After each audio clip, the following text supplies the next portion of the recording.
अस्सलाम वालेकुम नाज़रीन, मेरा नाम अली हैदर है। आप देख रहे हैं प्रोग्राम एक पाकिस्तान। सियासतदानों के बाद अब ताजर भी सियासी मफाहमत की बातें करने लगे, लेकिन बानी पीटीआई किसी समझौते पर आमादा नहीं है। बेलचक हो चुके हैं, इंतहाई सख्त मौक़िफ़ इख्तियार कर चुके हैं। इनके वज़ीर आला खैबर पख्तूनख्वा तो हुकूमत गिराकर इस्लामाबाद पर कब्जे की बात कर रहे हैं। कह रहे हैं कि बानी पीटीआई को मजीद जेल में रखना किसी के बस में नहीं है। अली अमीन गंडापुर ने कहा कि हम नहीं चाहते कि कुछ लोगों की वजह से हमारे इदारों के खिलाफ नफरत पैदा हो। कशीदगी की इस सूरत हाल में खैर ख्वाहों का कोई गिरोह मामला सुलझाने की कोशिश भी नहीं कर रहा। अगर करता भी है तो ये नाकाम कर दी जाती, पुरानी और तल्ख यादें फिर से ताज़ा कर ली जाती। पिछले 10 साल से 2014 के धरनों से लेके आज तक उसमें भी बानी पीटीआई की हठधर्मी, उसका इंतहाई जो है वो जारहाना और नामुनासिब रवैया, दूसरों के साथ गुफ्तगू ना करना, दूसरों के साथ बैठने से इनकार करना, और वो हक ना मिला तो फिर एक सूबा है वो है खैबर पख्तूनख्वा, और उसका मुझे बनाया खान ने वज़ीर आला। तो मैं आपको यकीन दिला रहा हूँ कि फिर वो सूबा जब निकलेगा तो वो सूबा फिर जब वापस जाएगा खान को भी लेके जाएगा और ये हुकूमत भी गिरा के जाएगा। ऐसे नहीं जाएगा, फिर वो वापस खाली हाथ नहीं जाएगा। आज ऐवानों में बैठकर ये मैंडेट चोरी करके बगैर अवाम के वोट के ये परचुमान है उन कुर्सियों के ऊपर, जिन कुर्सियों पर दूर की बात है इनको तो जेलों में होना चाहिए था।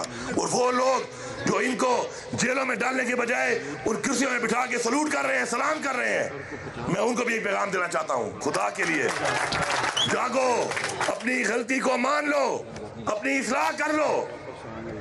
अपनी इस्लाह अगर नहीं करोगे तो खुदा की कसम आने वाली नस्लें माफ नहीं करेंगी हमें। एक जानिब बानी पीटीआई मुज़ाकरात के लिए बढ़ते हाथ झटक देते हैं, इनकी पार्टी के रहनुमा गलतियां मानने के मुतालबे करने लगते। दूसरी जानिब मुस्लिम लीग नून के सीनियर रहनुमा राना सनाउल्लाह ने कहा है कि नवाज शरीफ मुल्क की खातिर बानी पीटीआई से मुज़ाकरात के लिए आमादा थे और हैं। गुज़िश्ता रोज मारूफ बिजनेस पर्सन आरिफ हबीब ने वज़ीर आज़म शहबाज शरीफ को मशवरा दिया था कि बानी पीटीआई की तरफ मफाहमत का हाथ बढ़ाएं। एक इंटरव्यू में आरिफ हबीब ने बताया कि उन्होंने सियासी तकसीम खत्म करने का मशवरा आर्मी चीफ को भी दिया था। पीपल्स पार्टी के रहनुमा नदीम अफजल चंद भी कह चुके हैं कि तहरीक इंसाफ को हुकूमत बनाने की दावत दी गई थी। वो खुद तहरीक इंसाफ के पास गए थे लेकिन आगे से इनकार कर दिया गया। उन्होंने यह इंकशाफ भी किया कि बानी पीटीआई के ख्याल में इनके सियासी मुखालिफिन को फांसी लगा देनी चाहिए। शिद्दत पसंदी का यह रवैया बानी पीटीआई की वजह से पूरी जमात में सरायत कर चुका। फैसल वावडा भी जब पीटीआई में थे तो वो भी 5000 अफराद को फांसी पर लटकाने की ख्वाहिश जाहिर कर। अगर आज बानी पीटीआई को इंतखाबात के नताइज पर एतराज है और इस वजह से वो मफाहमत पर आमादा नहीं है, तो यही एतराज़ात 2018 में मुस्लिम लीग नून को भी थे। लेकिन इन एतराज़ के बावजूद मुस्लिम लीग नून ने उस वक्त भी मफाहमत की पेशकश की थी और 2024 के इंतखाबात के बाद भी वज़ीर आज़म बनने के बाद अपनी पहली ही तकरीर में शहबाज शरीफ ने मफाहमत की पेशकश की थी। बानी पीटीआई ने सियासतदानों ही नहीं रियासती इदारे के अहलकारों के खिलाफ भी सख्त मौक़िफ़ अपनाया। आज इस्लामाबाद की एहतसाब अदालत ने बानी पीटीआई और उनकी अहलिया को रियासती इदारों के खिलाफ बयानबाजी से रोक दिया गया। अदालत ने हुक्म दिया है कि बानी पीटीआई रियासती इदारों और इनके अफसरान के खिलाफ इशारतन भी बात नहीं कर सकते। अदालती हुक्मनामे के मुताबिक इल्ज़ाम है कि बानी पीटीआई ने रियासती इदारों की काबिल इज्जत शख्सियात के खिलाफ सियासी इश्तियाल अंगेज और मुतसाबाना बयानात दिए। ऐसे बयानात अदालती डेकोरम के खलल डालने के मुतरादिफ है और इंसाफ की फराहमी के अमल में भी रुकावट का सबब बनते हैं। जब सियासतदान और ताजर भी यही चाहते हैं कि इख्तलाफात भुलाकर आगे बढ़ा जाए, तो बानी पीटीआई ऐसा क्यों नहीं चाहते हैं? वो वापसी के रास्ते क्यों बंद कर रहे हैं? बात करेंगे इस हवाले से। हमें ज्वाइन किया है सहाफ़ी एंकर पर्सन तजिया निगार जनाब सैयद अमीर अब्बास साहब ने। अमीर अब्बास साहब आपका बहुत बहुत शुक्रिया। सीनियर सहाफ़ी तजिया निगार जनाब मुज़म्मिल सोहरावर्दी साहब ने, आपका भी बहुत बहुत शुक्रिया। अमीर अब्बास साहब, बानी पीटीआई के पास मौका है, हुकूमत चाहती है बात करना, हुकूमत चाहती है इख्तलाफात को ख़त्म करके आगे बढ़ना। बानी पीटीआई आप क्या मशवरा देंगे? आपको क्या लगता है उनको करना क्या चाहिए? वो हाथ झटक देते हैं बार बार, अब की बार भी हाथ झटक देना चाहिए? बहुत शुक्रिया अली हैदर साहब। देखिए, अगर तो इमरान खान ने इक़्तिदार हासिल करना है, अगर तो उसने वजीर आजम बनना है तो उसके लिए फिर डील कुछ और होगी। अच्छा, उसके लिए डील के TORs कुछ और होंगे। लेकिन अगर इमरान खान ने पाकिस्तान में सिविलियन सुपरमेसी के लिए खड़ा होना, अगर पाकिस्तान में इमरान खान ने डेमोक्रेसी के लिए खड़ा होना, अगर उसने कॉन्स्टिट्यूशनल सुपरमेसी के लिए खड़ा हो, अगर उसने पाकिस्तान में लॉ एंड जस्ट के लिए खड़े हो, सही, तो फिर उसके TORs कुछ और। अब हम कहे जा रहे हैं जी इमरान खान डील नहीं कर रहा, इमरान खान डील नहीं कर रहा, या इमरान खान मान नहीं रहा। भाई इमरान कुछ TORs सामने तो आए। हुकूमत किन TORs के ऊपर इमरान खान से बात करना चाहती है? सही। इमरान खान इस वक्त याद रखिएगा वो पाकिस्तान में मुजाहमत की अलामत बन चुका है। Imran Khan is symbol of resistance against Pakistan Peoples Party 50 साल से सिविलियन सुपरमेसी, डेमोक्रेसी, कॉन्स्टिट्यूशनलिज्म, फलाना ढमकाना का नारा लेकर निकली हुई थी। 50 साल से पीपल्स पार्टी को इतना भारी मैंडेट नहीं मिला इस बुनियाद पे। नवाज शरीफ 99 से जमहूरियत के चैंपियन, कॉन्स्टिट्यूशनलिस्ट, डेमोक्रेसी, फलाना ढमकाना। नवाज शरीफ को 25 साल में किसी ने इतना मैंडेट नहीं दिया। इमरान खान ने 2 साल लगाए सिर्फ। कॉन्स्टिट्यूशन की बात वो कर रहा है, लॉ एंड ऑर्डर की बात कर रहा है, डेमोक्रेसी की बात कर रहा है। वो कह रहा है कि एक मुल्क में एक ऑर्डर को सेट करें, इस मुल्क को रीबूट करना पड़ेगा। अली हैदर साहब, जब तक ये मुल्क रीबूट नहीं होगा तब तक ये मुल्क नहीं चल सकता। और वो रीबूट होना क्या है कि आपको फैसला करना पड़ेगा कि आपका बतौर साफी क्या किरदार है। मैं इस वक्त बैठ के बात कर रहा हूं, मेरा क्या किरदार है। मुजम्मिल साहब अभी आके आपके सामने सुकरातियत बुकरातियत झाड़ेंगे, उनका क्या किरदार है। अदलिया का क्या किरदार है, एस्टैब्लिशमेंट का क्या किरदार है, इस मुल्क के अंदर जो प्रेशर ग्रुप्स है उनका क्या किरदार है, सिविल सर्विसेज से क्या किरदार है, ये तय करना पड़ेगा। पार्लियामेंट का क्या किरदार है। ये जो इस मुल्क के अंदर सारा कुछ मिक्स करके आपने एक हर चीज गिड़मिड़ कर दी है। इमरान खान ये बात जानता है कि उसको ये जो इस वक्त वो एक टॉवरिंग पर्सनैलिटी बन गया पाकिस्तान की सियासत के अंदर। मैं समझता हूं ना सिर्फ पाकिस्तान बल्कि साउथ एशिया के अंदर अगर इमर्जिंग जो इस वक्त टॉवरिंग पॉलिटिकल पर्सनैलिटीज है उनमें से one of them is Imran Khan. वो ये दो दिन के इक़्तिदार के ऊपर वो दो टके के इक़्तिदार के ऊपर आके वो सरेंडर कर देगा। सही, यानी आप कह रहे हैं कि ये इमरान खान का मतम नजर नहीं है, वो इक़्तिदार नहीं देख रहे, वो चाह रहे हैं कि सिस्टम को बदला जाए। मुजम्मिल सोहरावर्दी साहब, होना नहीं चाहिए, मैं कह रहा हूं उनका ये होना नहीं चाहिए। वैसे बाय द वे जिस तरह के उनके रवैये हैं, लग तो वाकई यही नहीं रहा कि इस वक्त उनके मतम नजर इक़्तिदार है। अच्छा, मुजम्मिल सोहरावर्दी साहब, हुकूमत कह रही है कि ठीक है बात करते हैं, लचक दिखाते हैं, हालांकि इस वक्त जो बड़ा हाथ है, मजबूत हाथ है, वो हुकूमत का है, या हुकूमत से मुराद आप कह लें कि सिस्टम का है, कि इस वक्त जिसके जेरे मातूब जो है वो इमरान खान आए हुए हैं, जिसके शिकंजे में इमरान खान इस वक्त आए हुए हैं, लेकिन उसके बावजूद भी सिस्टम उनको मुज़ाकरात की ऑफर कर रहा है। आप क्या समझते हैं कि सिस्टम खाइफ है इमरान खान साहब से, या इमरान खान साहब को मौका देना चाह रहा है? देखिए, मैं बहुत बशद एहतराम अमीर अब्बास साहब की मैंने सारी गुफ्तगू सुनी है, और जो सिविल बालादस्ती का सिंबल उन्होंने इमरान खान को कहा है, उसकी पूरी कैबिनेट जो थी KP वाली जो है वो कोर हेडक्वार्टर में सजदा रेस गिरफ्तारी के मौके पर और ब्रीफिंग ले रही थी और पूछ रही थी कि आप बताएं हम KP की हुकूमत कैसे चलाएं। तो वो तो सिविल बालादस्ती तो वो हमारे यहाँ पंजाब में कहती है वंड ते पई है कि कोर हेडक्वार्टर उनमें तो इतनी जरूरत भी नहीं थी कि एपेक्स कमेटी का इजलास वज़ीर आला के दफ्तर में कर लेते और कहते सर जो ब्रीफिंग देनी है हमें वज़ीर आला के दफ्तर में आकर दे दें। वो कोर हेडक्वार्टर में बमा का पूरी काबीना के साथ न सिर्फ हाजिर थे, हाजिरी लगवा रहे थे, बल्कि सजदा रेज नजर आ रहे थे। तो उसकी तो हमें कोई इतनी बात ना समझाएं। वो ये ज़रूर कहते हैं वज़ीर आला KP के मैं ECC में नहीं आऊँगा, मैं उसमें नहीं, लेकिन मैं SIFC के इजलास में ज़रूर आऊँगा क्योंकि उसमें आर्मी चीफ बैठे होते हैं और वो बड़ा कानूनी और आइनी फोरम है, उसमें शिरकत के बगैर तो तहरीक इंसाफ मर जाएगी। बाकी सारे आइनी फोरम्स पे का मैं बाइकाट करूँगा, लेकिन SIFC में तो मैंने ज़रूर आना है और उसके इजलास के लिए मुझे वज़ीर आज़म हाउस बुलाएं, वज़ीर आला पंजाब के दफ्तर में बुलाएं, जहां भी बुलाएं, बस SIFC के इजलास में जरूर बुला लें। तो ये जो कॉल ऑफ फेल का तजाद है ना कि लोगों को बताना कि मैं मुजाहमती हूँ और अंदरों लम्बे पे हो ना, वो हम सब देख रहे हैं कि इसमें क्या है।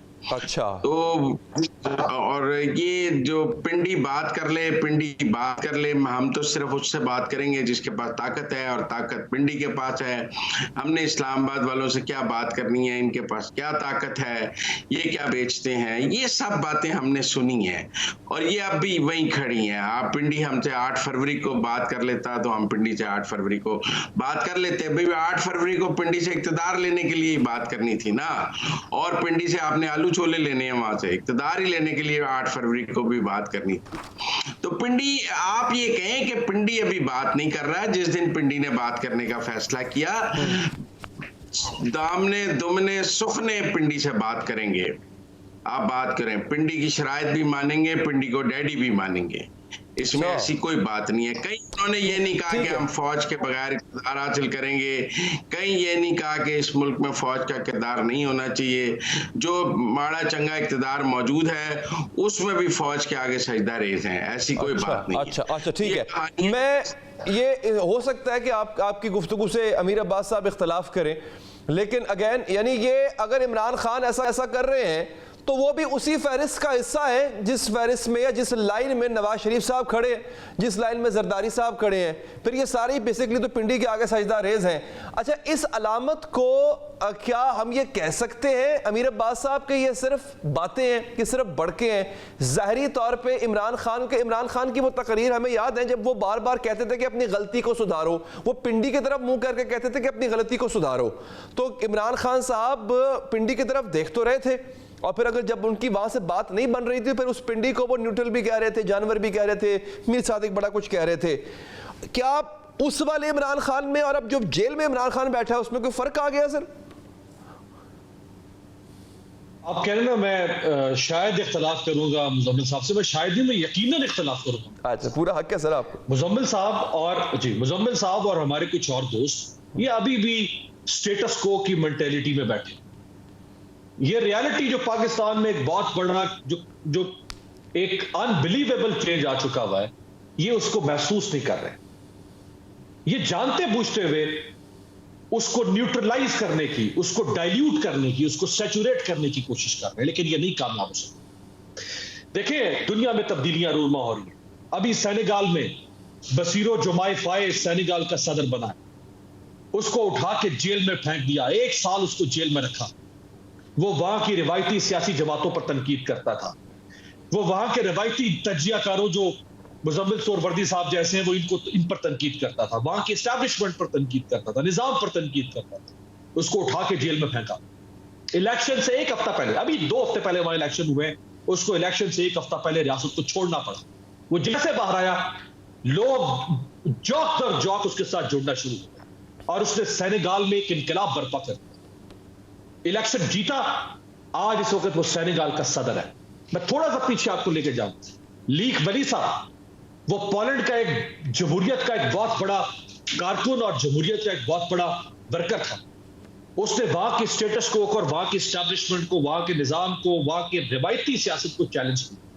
उसको उठा के जेल में डाल दिया, उस पर मुकदमात किए, उसकी तहरीक में बाकी लोगों पर शामिल पर मुकदमात किए, उसके ऊपर पाबंदी लगा दी गई।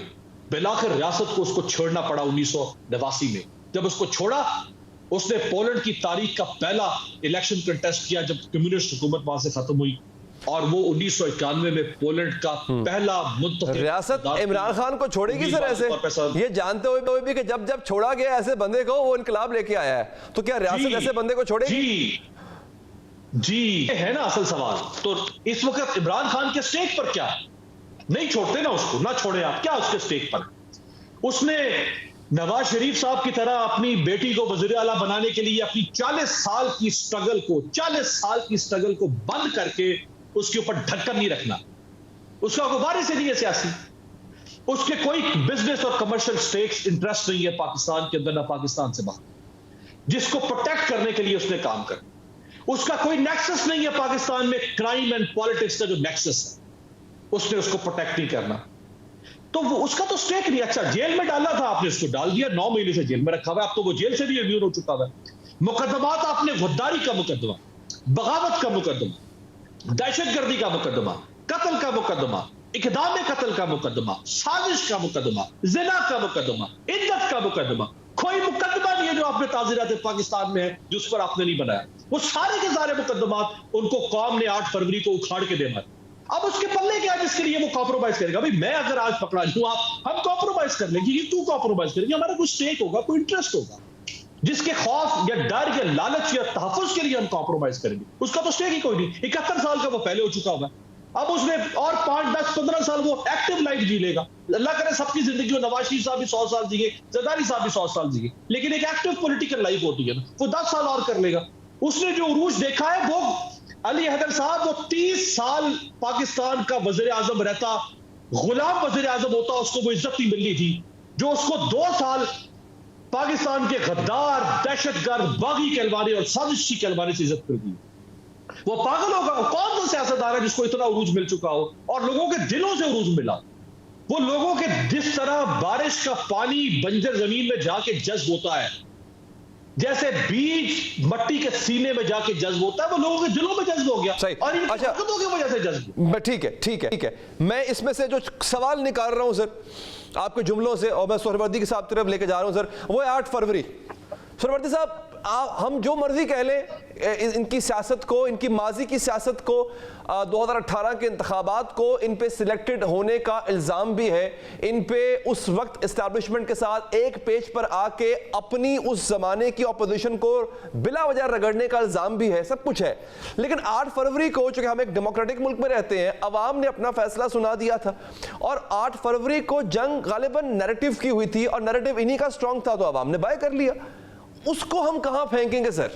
अवाम के उस फैसले को जो उन्होंने 8 फरवरी को किया, या यूं कह लें कि 9 फरवरी तक वो फैसला चलता रहा।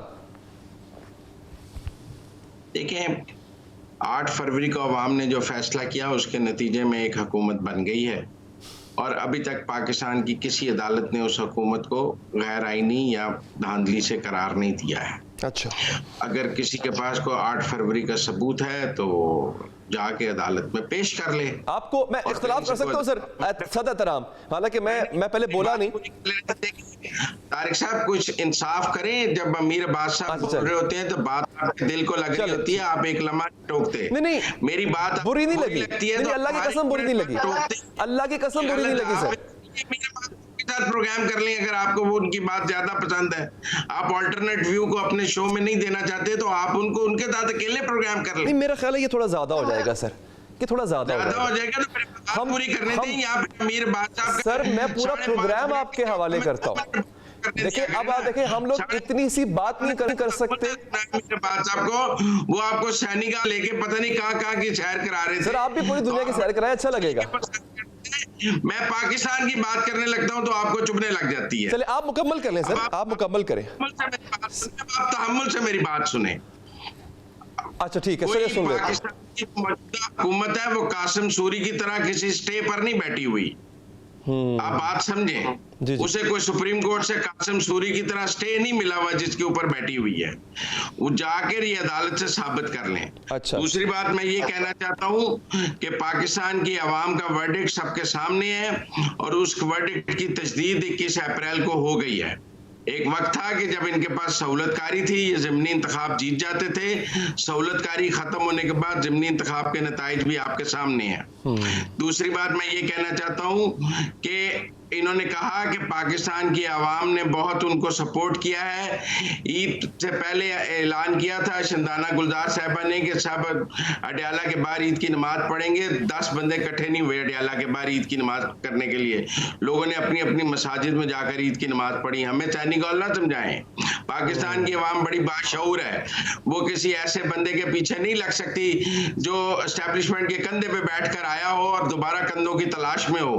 तो लोग उसके पीछे जो है ना, अपनी 9 मई को चंद बेवकूफों ने, चंद ऐसे लोगों ने जिनको शऊर नहीं था, उन्होंने अपनी जिंदगियां जरूर तबाह की हैं, लेकिन उसके बाद कौम को शऊर आ गया है। अब वो उतने लोग भी इनको अवेलेबल नहीं है। ये बनी गाला पे 3 दिन से एहतजाज की कॉल दे रहे हैं बुशरा बीबी के लिए। 1000 बंदा नहीं इकट्ठा हो रहा इनसे। अच्छा। और ये कहते हैं कि हमारे पीछे 90% पाकिस्तान के लोग हैं। रोज ऐलान करते हैं जमान पार्क पहुंच जाओ, जमान पार्क उधर पहुंच जाओ, बनी गाला। 1000 बंदा नहीं इनसे इकट्ठा हुआ। कहेंगे हम इस्लामाबाद की 3 सीटें जीते थे, पिंडी हमने जीता हुआ था, 1000 बंदा नहीं इकट्ठा होता तो कौन से सेनेगाल की कहानी हमें सुनाते हैं यहाँ बैठकर। सही कह रहे हैं। अच्छा, पाकिस्तान की अब मैं अर्ज कर लूं सर, पाकिस्तान की आवाम किसी मुनाफिक के पीछे नहीं लग सकते जो अंदर से बूट के नीचे लेटा हो और ऊपर से तासुर दे रहा हूं मैं बड़ा बदमाश हूं। अच्छा मैं सर आपके तजर्बे से सर फायदा उठा के एक अपनी रहनुमाई के लिए सवाल करना चाह रहा हूं सर आपसे। एक मिनट, ये कौन सा मुकदमा है जो नहीं बनाया भाई? 15 किलो हीरोइन का मुकदमा नहीं बनाया जो इमरान खान साहब के दौर में बनता था। 15 किलो हीरोइन का मुकदमा नहीं बनाया इमरान खान के ऊपर जो वो बनाते थे अपने मुखालफिन के ऊपर। दागदार माजी के साथ हमें सैनिगोल वो इमरान खान बनाते थे सर। तो आर यू श्योर मुकदमा नहीं बनाया? इमरान खान ने बनाया। अच्छा, तो अभी जुर्रत करे ना, अभी जरा जुर्रत करे मुजम्मिल सुहरावर्दी साहब और उस जमाने के जो DGANF थे। आज शहबाज शरीफ की हुकूमत है ना, इतना बड़ा, इतना जमहूरी वज़ीर आज़म है, इधर पंजाब में हुकूमत है। शहबाज शरीफ से मुतालबा करें उस जमाने के DGANF जो है उसको कटारे में लेकर आए। जी मुजम्मिल साहब, भाई क्यों लेके शहरियार अफरीदी को ना लेके आए जो कहता था तो शहरियार अफरीदी को लेकर आ जाओ भाई। ये मजलूमियत का कार्ड और ड्रामा ना खेले ना। अब हुकूमत है, शहरियार अफरीदी को ले आओ कटारे में यार, लाओ तो किसी को कटारे में। और भाजपा ने हुकूमत गिराई, नहीं माई बाप कटारे में नहीं लाएंगे। फैज अमीरी ने हुकूमत गिराई, माई बाप खड़े गए कटारे।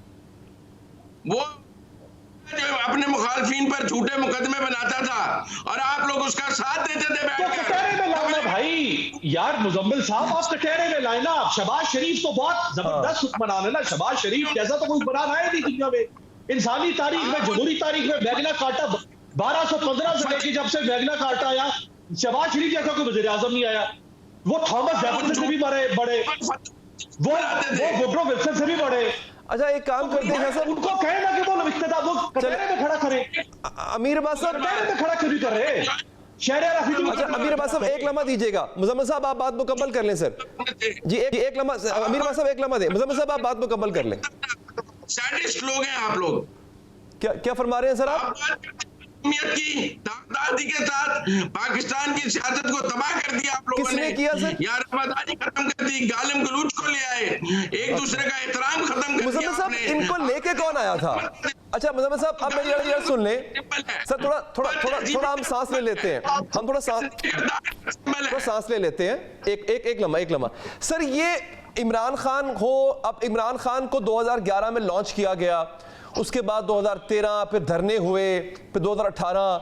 सर ये किसने किया सर? आप वो डिमांड क्यों नहीं करते कि इसको अगर मुसल्लत किया गया था, सब कुछ हुआ था, नवाज शरीफ की हुकूमत घर भेजी गई थी, तो उनको भी कटहरे में लेकर जाए। फिर खाली आप नजला, अगर इमरान खान एक पपेट है तो फिर पपेटियर पर भी तो आप बात करें, उस पर क्यों नहीं बात कर रहे सर आप?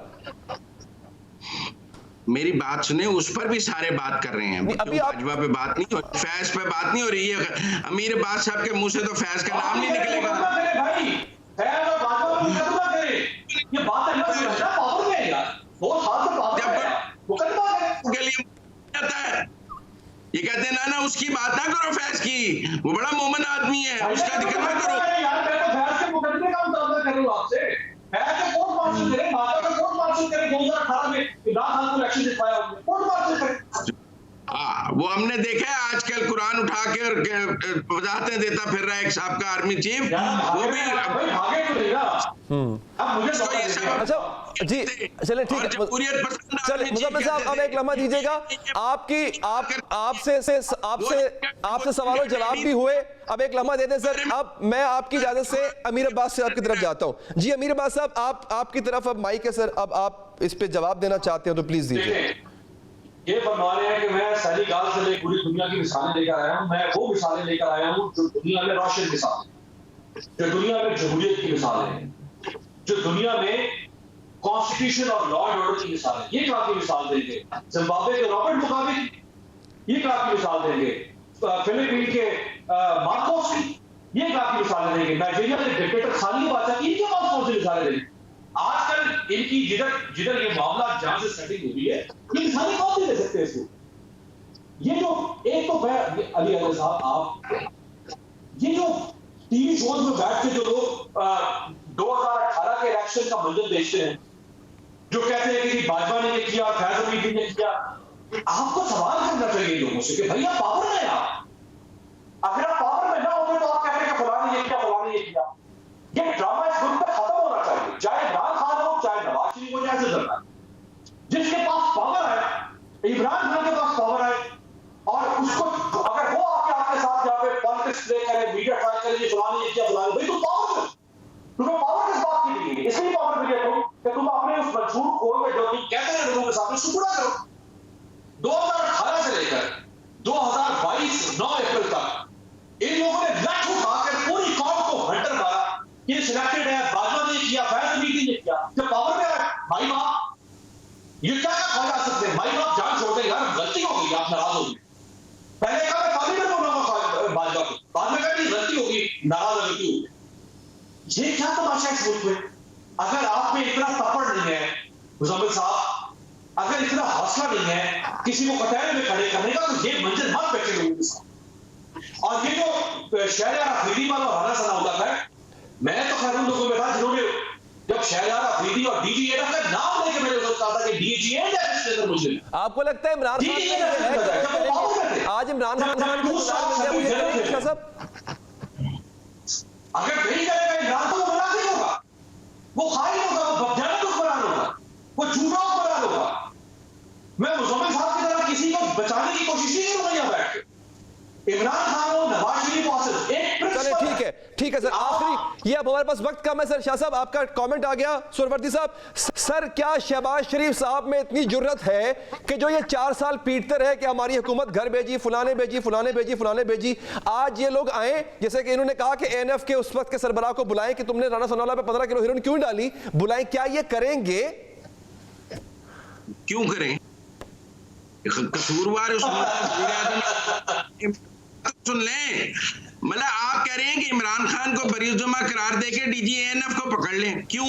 नहीं तो इमरान खान सिलेक्टेड था ना, उसको सिलेक्ट करने वालों को नहीं पकड़ेंगे आप? उसको डिफेंड किया और उसको ओन किया, जिम्मेदार वो है। सिलेक्टेड अगर उसने किसी सरकारी एहलकार को अपने सियासी मकासद के लिए इस्तेमाल किया है तो इससे इमरान खान का जुर्म खत्म नहीं हो जाता। अगर तो उसको भी पकड़े, इमरान खान को भी पकड़े, खत्म नहीं हो जाता। अच्छा शाह साहब, अमीर अब्बास साहब, मुजम्मिल साहब को मुकम्मल कर लेने एक दफा। ये इनकी मंतक है। ये ऐसे ही है जैसे ये कह दे, मैं आपको बताता हूं, पाकिस्तान की अदलिया ने एक ही सियासी जमात को मुल्क में आइन तोड़ने का जिम्मेदार करार ठहराया है और इनके पसंदीदा चीफ जस्टिस ने, वो है तहरीक इंसाफ अदम एतमाद के मौके पर और इमरान खान। एक ही सियासी जमात को मुल्क में धांधली का सर्टिफिकेट मिला है कि इसने धांधली की है अदालत आलिया से, वो है तहरीक इंसाफ डस्का के इंतखाबात में। एक ही डिप्टी स्पीकर और स्पीकर पे ये है कि उसने आइन तोड़ा है, वो कासिम सूरी है। इसलिए इनका माजी आइन तोड़ने, धांधली करने के वो अदालती सर्टिफिकेट उन अदालतों के जिनको ये बेहतरीन अदालतें कहते हैं, उनसे इनके माथे का झूमर है। वो इन्होंने आइन भी तोड़ा, IMF का मुआहदा भी तोड़ा, इन्होंने जो है धांधली भी का सर्टिफिकेट भी हासिल किया।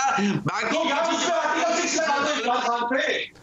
आइन तोड़ा ना तो आर्टिकल 6 लगाए इमरान खान की दूसरी पार्टी पे।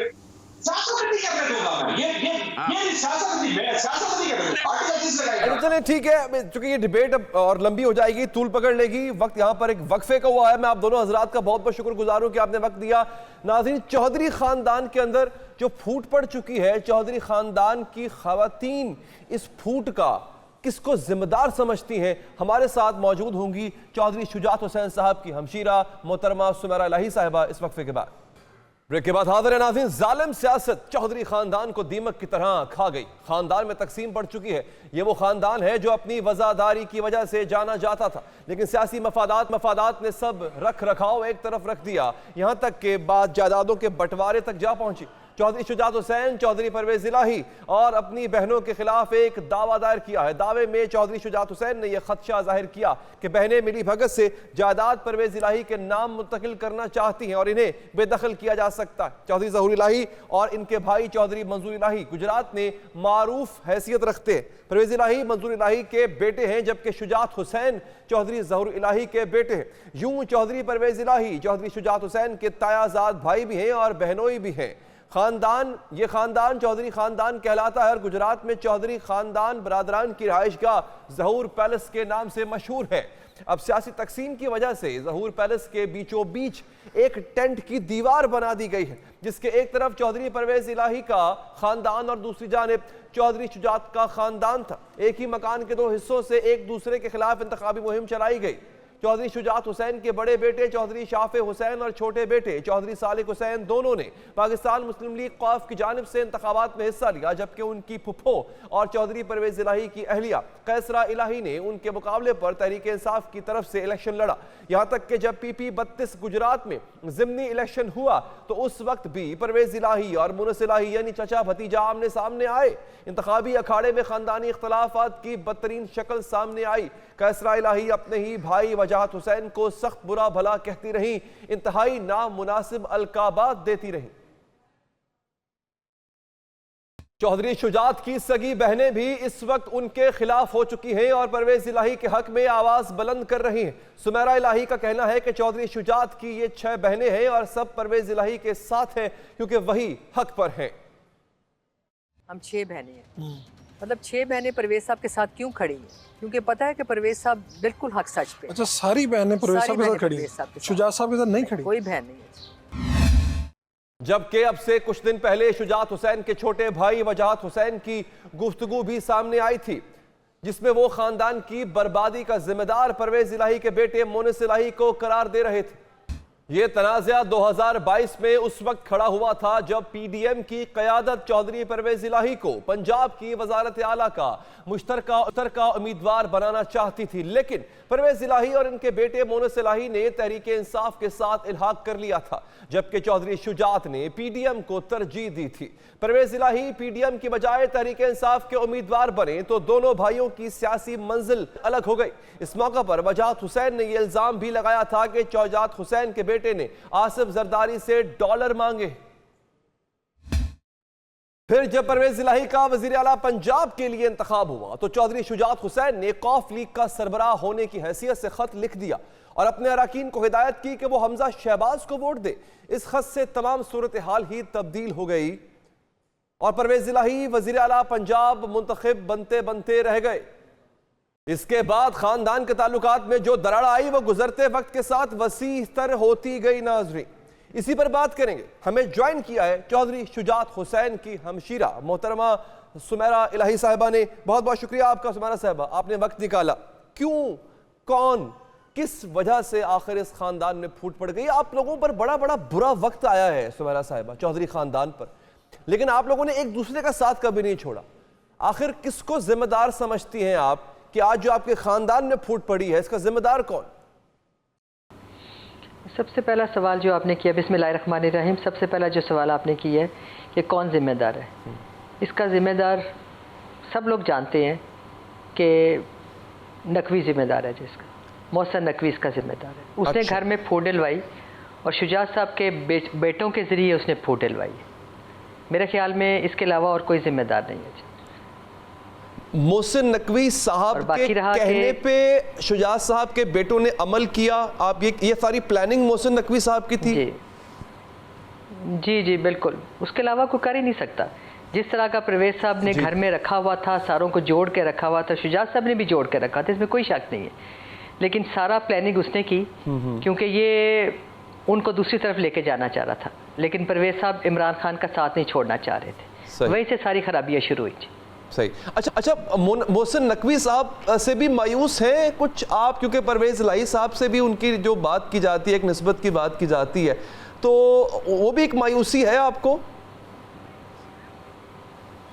किस किस्म की मायूसी? मोहसिन नकवी साहब से क्या एक्सपेक्ट कर रहे थे कि वो ऐसा करेंगे? नहीं, हमारी कोई उम्मीदें भी नहीं थी मोहसिन नकवी के साथ। हमारा तो बिल्कुल उसके साथ ना कोई लेना ना देना था। परवेज साहब का शुजात साहब के साथ था, उन दोनों का था, लेकिन हम तो पर्सनली हमारा उसके साथ कोई लेना देना नहीं था। लेकिन जो शरारत की, सारा कुछ किया, ये उसी ने प्लानिंग करके, तो ये सब कुछ उसी ने किया जी। अच्छा चौधरी शाफे जी फरमाइए जी, आप बताएं। मैं अर्ज कर रहा था चौधरी वजाहत हुसैन साहब ये कहते हैं कि असल में जो बर्बादी का जिम्मेदार है वो मुनिस इलाही साहब है, और एक बहुत बड़ा तबका ये समझता है कि मुनिस इलाही साहब की वजह से आज परवेज इलाही साहब इस मुसीबत में है, और जो ख़ानदान में फूट पड़ी है उसकी वजह भी मुनिस इलाही साहब है। आपको ऐसा लगता है? बिल्कुल भी नहीं, सवाल ही पैदा नहीं होता, ज़रा रत्ती भर भी नहीं है।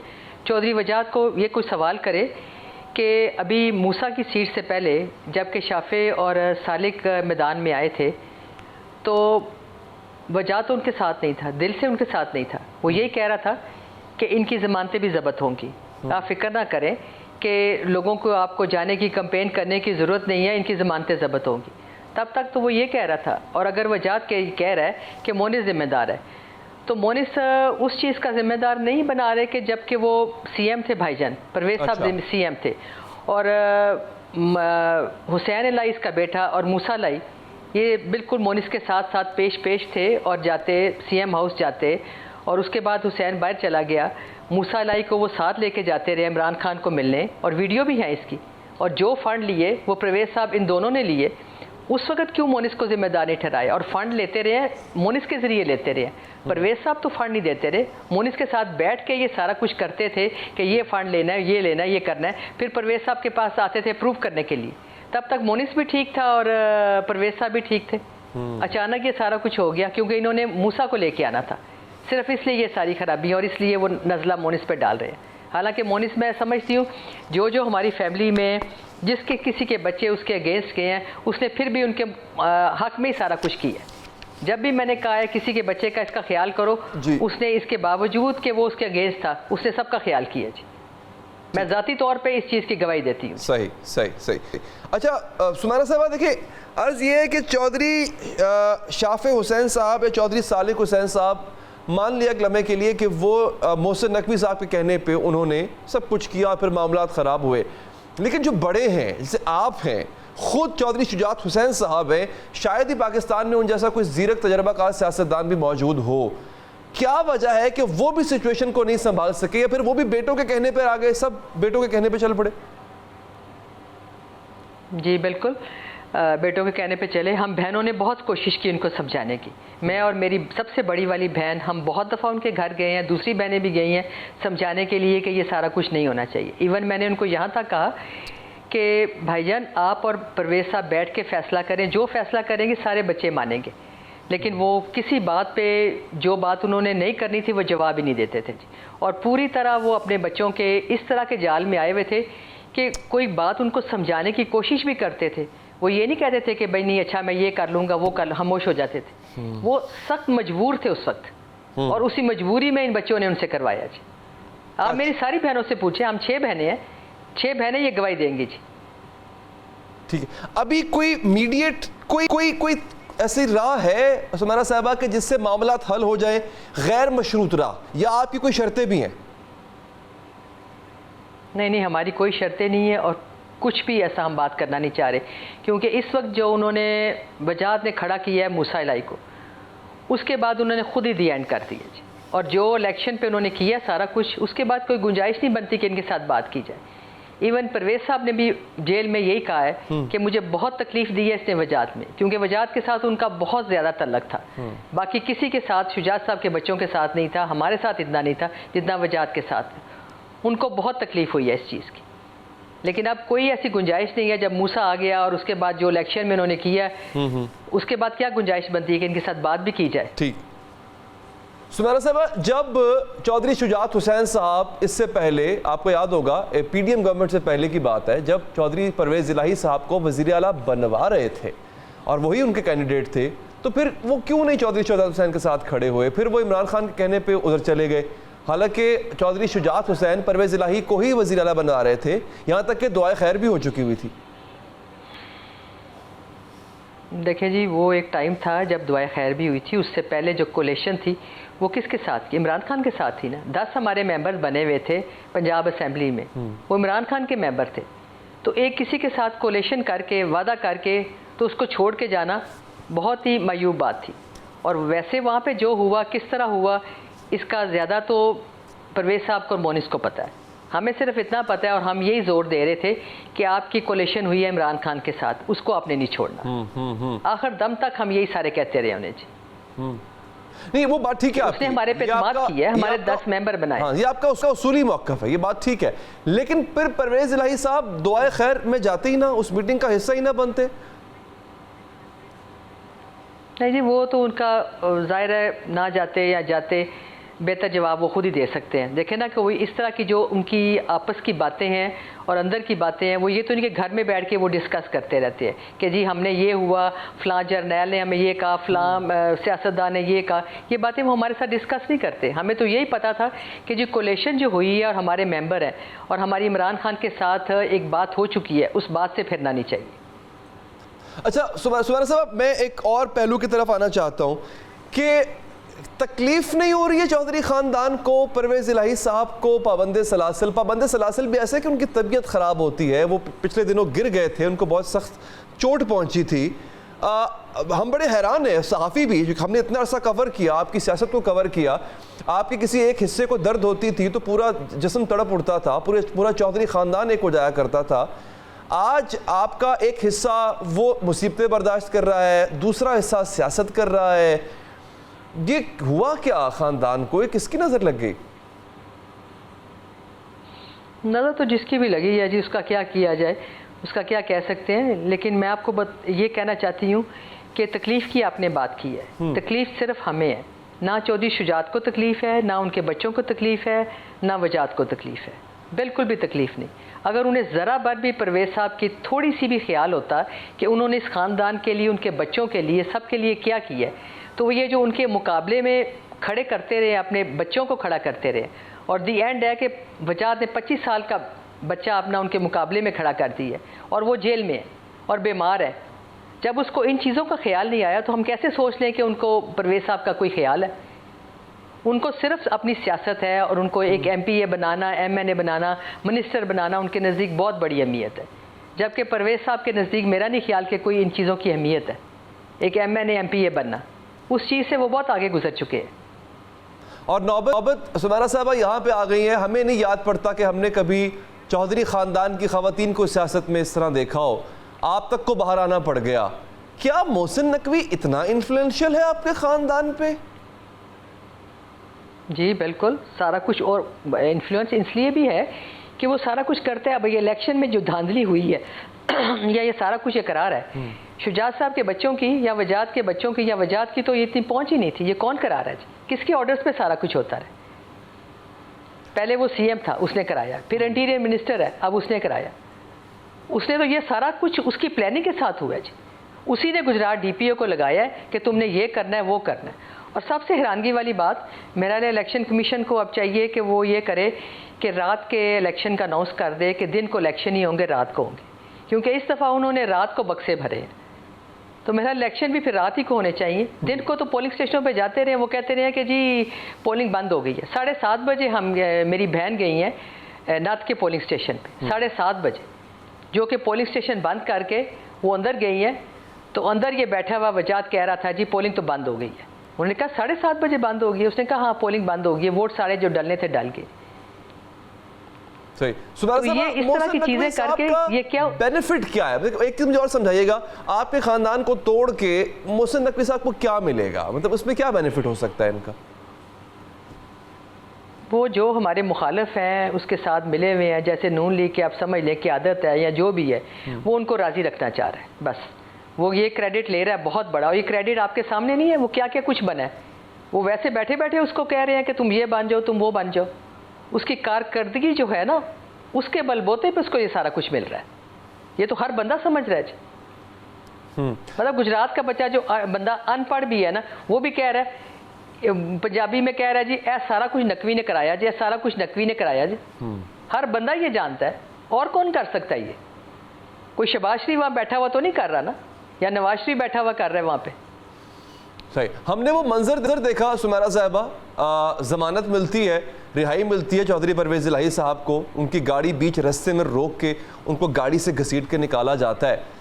तब आपने इनमें से किसी से बात की थी? क्या आपकी ऊपर अरबाब इख्तियार से कहीं बात हुई कि ये खास जो एक खातिरदारी चौधरी परवेज़ इलाही की जा रही है, क्यों की जा रही है? चौधरी परवेज़ इलाही से किस बात का गुस्सा है? क्योंकि आप ये देखें कि बाकी सब तरीके साफ के बाकी सब छूट गए, चौधरी परवेज़ इलाही नहीं छूट पा रहे, उन पे किस बात का गुस्सा है?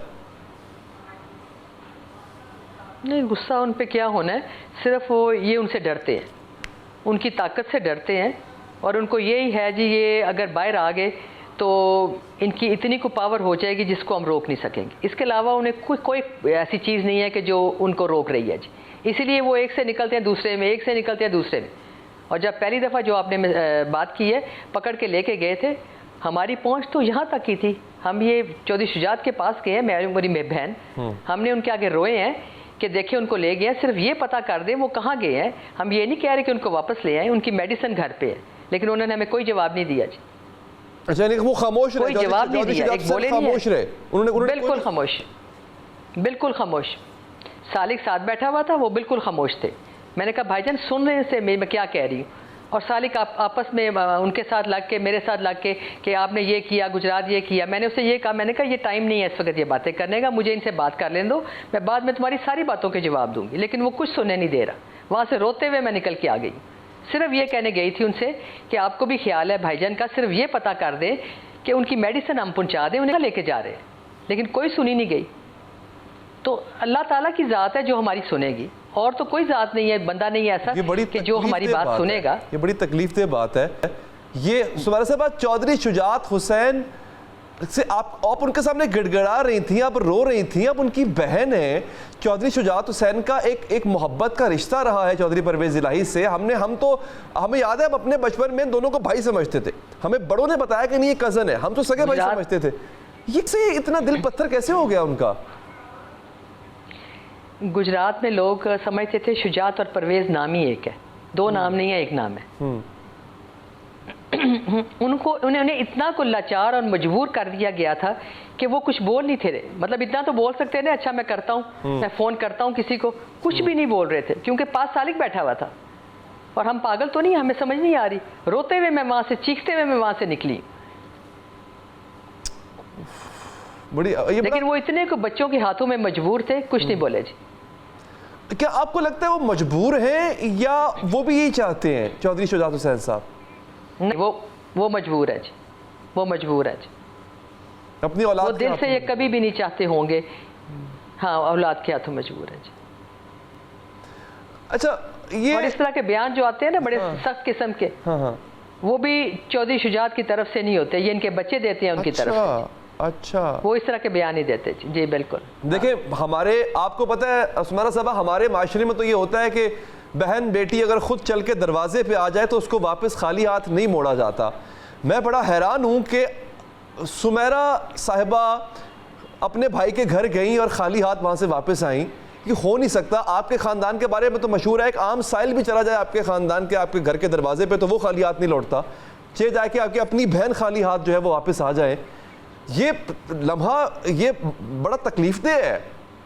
मैं हालांकि सहाफ़ी हूँ, लेकिन ये मंजर मेरे लिए भी तकलीफदेह है कि ये कैसे हो गया सब कुछ। बस आपके सामने ही है। और मैं अकेली नहीं थी, मेरे साथ मेरी बड़ी वाली बहन है नाज ताहिर, वो भी साथ थी। ये नहीं कि मैं मुबालगा कर रही हूँ, वो भी साथ थी। बल्कि मैं तो रोते हुए आ गई हूँ, वो तो थोड़ी देर रुकी रही हैं, उनकी मिन्नतें करती रही हैं, लेकिन वो भी रोते हुए वापस आ गई हैं कि वो नहीं सुन रहे, कोई बात नहीं सुन रहे। वो एक पंजाबी में कहते हैं, एक और तरला डालेंगी आप चौधरी शुजात हुसैन साहब को? एक और कोशिश करके देखेंगी आप? गुंजाइश ही कोई नहीं है जी। नहीं, कभी भी नहीं करूँगी जी कोशिश। बहुत दफ़ा कोशिश कर ली है। वो परवेज़ साहब के घर आते रहे हैं, जब ये कहने के लिए आते थे परवेज़ से को मेरी जो बहन है कैसरा इलाई, उनको कहते थे आने के लिए आके कि जी परवेज़ से को छोड़ दे, चीफ मिनिस्टर बना देंगे, कर देंगे, ये कर देंगे, वो कर देंगे। वो आते रहे थे। तब मेरी बड़ी बात होती थी उनके साथ कि भाईजान आप ये ना करें, आप इस तरह ना करें, भाई बाजी को ना तंग करें। वो रो रही होती थी, चीखें मार रही होती थी कि परवेज़ से बात करें आप जाके। मोनिस को कहते थे इसको वापस बुलाओ, वापस बुलाओ। तो इस तरह की आपस में चल रही होती थी कि चीफ मिनिस्टर बना देंगे, वो कर देंगे। तो लेकिन शुजात साहब किसी किस्म का उनको कोई, हम मिन्नतें कर रहे होते थे। अच्छा, और परवेज़ साहब की अहलिया भी आपसे मतलब गिड़गिड़ा के ये कह रही होती थी कि इनको मनाएं आप। वो भी इतनी लाचार थी कि वो आपके पास आती थी बार बार? नहीं, वो हमारे पास नहीं थे, हम उनके घर बैठे होते थे। अच्छा। हम घर में बैठे, शुजात साहब आते थे वहाँ पे। आके कहते थे, उनको कहते थे आके, उनके साथ भी इनका बड़ा तल्लक वास्ता था, बड़ा प्यार था, वो परवेज़ साहब की वजह से। उन्हीं को आके कहते तू परवेज़ नू राज़ी कर ले, परवेज़ नू राज़ी कर ले, वो ये कहने के लिए आते थे। और मोनिस नू बुला ले, मोनिस नू बुला ले, उन्होंने कह आ जाए, परवेज़ नू राज़ी कर ले, परवेज़ नू, वो उनको कहने के लिए आते थे। हम भी वहाँ मौजूद होते थे। ये एक हकीकत है कि आपका ख़ानदान पहली दफ़ा ऐसा हुआ है कि इस कदर उखाड़ पिछाड़ का शिकार हुआ है, इस कदर इसमें फूट पड़ गई है। अब देखते हैं कि जिसको आप जिम्मेदार समझती हैं, क्योंकि वाकई वैसे जिम्मेदार हैं। बहुत बहुत शुक्रिया आपका सुमेरा इलाही साहबा कि आपने हमारे प्रोग्राम के लिए वक्त निकाला। प्रोग्राम से अब तक के लिए इतना ही नाजरीन, मुझे दीजिए इजाज़त। अल्लाह निगहबान।